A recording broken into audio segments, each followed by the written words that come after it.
Movie के starting में दो लड़कियों को दिखाया जाता है जिनका नाम कैटी और डेका होता है। डेका तभी कैटी को बताती है कि एक टेप है जिसे देखने के बाद एक फ़ोन पे कॉल आती है और वो डरावनी आवाज़ में बोलते हैं कि 7 दिन में तुम मर जाओगे और तुम्हारी डेथ हो जाती है। तभी कैटी उसे बताती है कि उसने वो टेप देखी है और भाई कैटी उसे डराने लगती है। तभी डेका का दम सूख जाता है, लेकिन तभी कैटी के मोबाइल पे कॉल आ जाती है उसकी मॉम की। तो उसकी मॉम उससे कहती है कि तुम अपना ध्यान रखना। कैटी ओके कह के फ़ोन रख देती है। देन सडनली उसका टीवी जो ऑन हो जाता है तो कैटी डर जाती है। वो सोचती है कि डेका ने उसे डराने के लिए किया होगा। वो ऑफ करती है, फिर मुड़ जाती है, लेकिन फिर दोबारा खुद टीवी ऑन हो जाता है। तब कैटी बहुत ज़्यादा डर जाती है और जब जल्दी से टीवी का प्लग निकाल देती है। भाई उसके बाद वो जो देखती है तो उसके रूम से पानी आ रहा होता है। उसके बाद वो जब रूम के अंदर जाके देखती है तो उसका टीवी ऑन होता है एंड देन वो सडनली चिल्लाती है और उसकी डेथ हो जाती है। फिर नेक्स्ट सीन में हमें रेचल नाम की एक लेडी को दिखाया जाता है जो राइटर भी होती है। वो अपने बच्चे को स्कूल से लेने आती है। तभी उसकी टीचर उसे बताती है कि तुम्हारे बच्चे में कुछ अजीब चल रहा है, ये क्रीपी ड्राइंग्स बना रहा है अजीब अजीब डेथ्स की। तभी रेचल उसे बताती है कि उसकी कज़िन की अभी सडनली डेथ हुई है तो वो शायद उसे बना रहा होगा। तो तभी टीचर उससे कहती है डेथ तो सडनली हुई है, लेकिन ये तो एक हफ्ते से वो पिक्चर्स बना रहा है। तब रेचल थोड़ा डर जाती है। फिर बाद में रेचल अपने बच्चे से पूछती हैं कि तुम्हें ये क्या हुआ था। तो तब वो बताता है कि केटी ने उसे बताया था कि वो मरने वाली है, मरने से एक दिन पहले ठीक उसने खुद बताया था ये। तब रेचल और डर जाती है। फिर आता है नेक्स्ट दिन। रेचल और उसका बेटा एडियन जाते हैं केटी के फ्यूनरल में। वहाँ पे उसकी मॉम से रेचल की मुलाकात होती है। उसकी मॉम बताती हैं कि केटी की डेथ हार्ट बीट रुकने से हुई थी। वो कहती है कि 16 साल की उम्र में कौन मरता है हार्ट बीट रुकने से। तभी वो रेचल से रिक्वेस्ट करती है कि मेरी बेटी की मौत का पता लगाओ। तब रेचल को वहाँ केटी के फ्रेंड्स मिलते हैं। देन वो सडन रेचल को उस टेप के बारे में बताते हैं एंड देन वहाँ पे एक उसका मेल फ्रेंड भी होता है। वो बताता है जिसने उस रात वो वीडियो देखी थी वो सब मर चुके हैं। तब रेचल बहुत घबरा जाती है। फिर रेचल इन्वेस्टिगेशन स्टार्ट कर देती है। देन नेक्स्ट डे उसे केटी के रूम से कुछ फ़ोटोग्राफ्स मिलते हैं जिसमें वो चारों होते हैं और उस होटल का एड्रेस पता लगाती है कि जहाँ वो रुके थे। जब वो उस होटल में जाती हैं तो उनके बारे में पूछताछ करती है तो मैनेजर बताता है कि वो लोग जा चुके हैं। तभी वहाँ उसे वो टेप दिखती है। वो उस टेप को चुपचाप रख के मैनेजर से कहती है कि क्या मैं यहाँ रुक सकती हूँ। तो वो जब वो टेप चला के देखती है तो उसके अंदर उसे एक लेडी और थोड़ी बहुत गंदगी कीड़े मकोड़े दिखते हैं। देन वो बहुत डर जाती है और तभी एक कॉल आता है और वो उससे कॉल पे कहता है 7 दिन। वो जल्दी से डर के अपने घर वापस आ जाती है। घर पहुंच के रेचल अपने हस्बैंड से इस टेप के बारे में बताती है और बताती है कि मेरी पिक्चर्स भी सही नहीं आनी जब से मैंने उस टेप को देखा है। लेकिन रेचल का हस्बैंड इस चीज़ को मानने के लिए तैयार बिल्कुल भी नहीं होता और उससे कहता है कि मुझे भी वो टेप दिखाओ। और जब वो दिखाती है तो उसके बाद कॉल आता है, लेकिन वो कॉल अटेंड रेचल नहीं करती है। उसके बाद रेचल का हस्बैंड उससे उसकी एक कॉपी मांगता है। रेचल उसकी कॉपी बना के उसे दे देती है।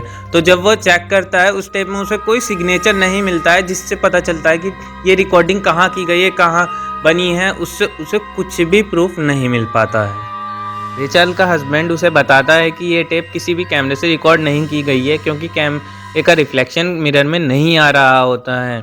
फिर रेचल को 3 दिन गुजर जाते हैं टेप देखे हुए। रेचल केटी की दोस्त से मिलने जाती है जो पागल हो चुकी थी उस इंसिडेंट के बाद। रेचल उससे पूछती है कि उस रात क्या हुआ था, लेकिन वो कुछ भी ना जवाब दे के रेचल का हाथ पकड़ के कहती है तुम्हारे पास सिर्फ 4 दिन है, तुम्हें सब पता चल जाएगा। उसके बाद जो है रेचल वीडियो टेप दोबारा देखने जाती है तो उसे एक लाइट हाउस दिखता है। फिर रेचल उसकी इन्वेस्टिगेशन करने लग जाती है कि यह लाइट हाउस कहाँ है। रेचल को पता चलता है कि ये लाइट हाउस एक मोइस्को आइलैंड पर है और वहाँ पे वो एक लेडीज़ की तस्वीर भी देखती है जिसमें उसे वही लेडी दिखती है जो मिरर में थी और उसका नाम होता है एना मॉर्गन। उसके बारे में उसे पता चलता है कि उसे घोड़े बहुत पसंद होते हैं, लेकिन उसके घोड़े एक के बाद एक मरने लगते हैं। रीज़न पता नहीं चलता है क्या होता है।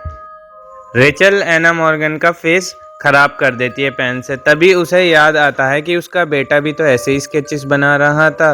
तभी नेक्स्ट सीन में दिखाया जाता है कि रेचल का हस्बैंड देखता है कैमरे में उसकी भी फ़ोटोज़ ख़राब आ रही थी। तो अगले ही दिन जब रेचल सपने से उठती है तो उसे दिखता है कि उस लड़की ने उसका हाथ जलाया हुआ था। जब वो बाहर आके देखती है तो उसके बेटे ने भी वो टेप देख ली थी। तभी फ़ोन बजता है और रेचल घबरा जाती है। वो फ़ोन उठा के एकदम कहती है कि मेरे बेटे को बख्श दो। लेकिन कॉल पर रेचल का हस्बैंड होता है और वो उसे उन्हीं पिक्स के बारे में बताता है जो ख़राब हो चुकी थी। उसके बाद रेचल उससे आइसलैंड जाने की बात करती है और वो रेचल निकल जाती है। फिर वहाँ बोट पे उसे एक घोड़ा दिखता है। घोड़ा उसे देख के पागलों वाली हरकत करने लगता है और समंदर में कूद के अपनी जान दे देता है। उसके बाद रेचल आखिरकार अपनी मंजिल तक पहुँच जाती है और वहाँ पर उसे एना मॉर्गन का पति मिलता है। लेकिन वो साफ साफ उसे कुछ भी बताने के लिए मना कर देता है एना मॉर्गन या उसके घोड़ों के बारे में। वहाँ उसे वो मिरर भी दिखता है जहाँ पे वो वीडियो टेप में था। उसके बाद रेचल अपने बेटे को कॉल करती है पूछने के लिए कि वो ठीक है या नहीं, और उसका बेटा उसे बताता है समारा नाम की लड़की के बारे में जो उसे वो सब तस्वीरें दिखा रही थी और बनाने को कह रही थी। वो फिर समझ जाती है। फिर उसके बाद वो वहीं जाके पड़ोस में एक डॉक्टर से मिलती है और वो डॉक्टर उसे समारा के बारे में बताती है। समारा एना मॉर्गन की सौतेली बेटी थी और समारा के आते ही एक एक करके घोड़े सारे मर रहे थे और एना मॉर्गन की भी मेंटली हालत डिस्टर्ब हो चुकी थी। उसके बाद वो डॉक्टर के पास से चली जाती है एना मॉर्गन के हस्बैंड के पास। उसके बाद वो वहाँ पे एक रखी हुई टेप देखती है। उस टेप में वो पहली बार हमारे सामने समारा आती है और वो समारा उस वीडियो में खुद बताती है कि वो खुद सबको मारा करती थी और वो मारती रहेगी। उसके बाद उसे पता चलता है कि समारा की मेंटली हालत डिस्टर्ब थी, जिसकी वजह से उसके माँ बाप ने उसे मेंटल हॉस्पिटल भी भेजा था। तभी पीछे से एना का हस्बैंड आके रेचल में एक पंच मार देता है और उसे बताता है कि समारा की वजह से ही सबकी मौत हो रही है और उसने ही एना को मार डाला था, और तभी खुद इलेक्ट्रिक शॉक लगा के अपना आत्महत्या कर लेता है। उसके बाद रेचल का हस्बैंड वहाँ जाता है और रेचल को संभालता है।